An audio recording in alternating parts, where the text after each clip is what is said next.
let's recall some of the most recent terror attacks we have suffered as a nation. January 5th, 2020, students of Jawaharlal Nehru University initiated protests against the acts of violence carried out on their campus, and students of several other universities backed them up. Over the next few days, sleeper cells across the nation, disguised as innocent students, got activated and reinforced this protest. They protested against the Citizenship Amendment Act, called it discriminatory and unconstitutional. It didn't stop there. The next phase of their attack involved marching towards the office of the Ministry of Human Resource Development and the Rashtrapati Bhavan, armed with their voices, slogans and banners. Luckily for us, this time the police didn't feel inactive. They didn't feel like being mute spectators and struck with their batons. They managed to make the sword win against a mightier weapon, the pen. So these terrorists pulled out their secret weapons. University of Oxford and Columbia University stood in solidarity with these terrorists. It was astonishing to see that there were sleeper cells hidden within our film fraternity as well, who stepped out and protested at the Gateway of India, while Deepika Padukone disclosed her support at the JNU campus. But we know how to deal with such people. We called for the boycott of her movie, which was to send out an anti-patriarchal message. Yes, we showed her. August 9th, 2020, our capital was struck again. This time, it was the Khalistanis at play. I mean, look at their gall, questioning and challenging the laws that the government has passed for them. Of course, the government knows what's best for the farmers better than they themselves do. Nonetheless, these anti-nationals filed a petition in the Supreme Court. And against what? Against police excesses, illegal detention of protesters, and misrepresentation, polarization and sensationalization by media channels. How absurd is that? These terrorists actually tried to victimize themselves.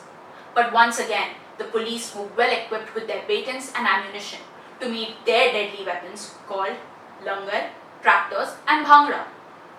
But why do these not seem like acts of terrorism?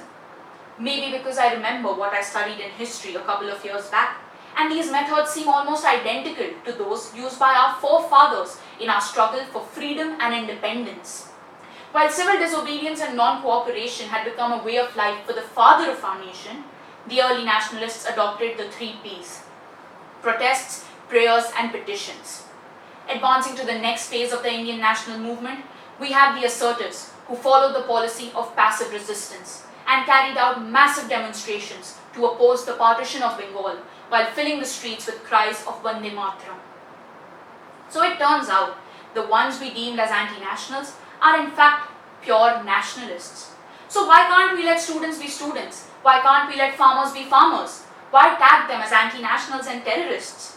Why can't we accept them for what they actually are, which is aggrieved citizens of this very country? Nationalism is defined as identification with one's own nation and supporting its interests. However, it is not mentioned anywhere that questioning the government's decision is against national interests. Much like when parents reprimand children for their mistake instead of covering it up, they do not become bad parents. Mark Twain once said, and I quote, "Loyalty to the country, always. Loyalty to the government when it deserves it." Unquote. We are, after all, a democratic nation, a government by the people, for the people, of the people. It is both our right as well as our duty to question and challenge our government as and when we find it necessary. And fulfilling this duty is a truer act of nationalism than any other. So this blind loyalty to the government and mute spectatorship, which is being called nationalism nowadays, is in reality the real terrorist, attempting to murder India's most treasured inheritance, its democracy. And believe me when I say this, it has already succeeded to some extent.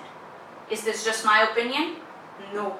The Global Freedom Watchdog report has recently downgraded India from free to partly free, and the Swedish Institute report has declared us an electoral autocracy. Frankly, how can we be surprised when our comedians are arrested for making political jokes, people are imprisoned for questioning the government, and a 17-year-old is standing here scared, even while delivering her talk, that tomorrow she might be labelled as anti-national? How do we fight this battle and save the pride and essence of our nation, you ask?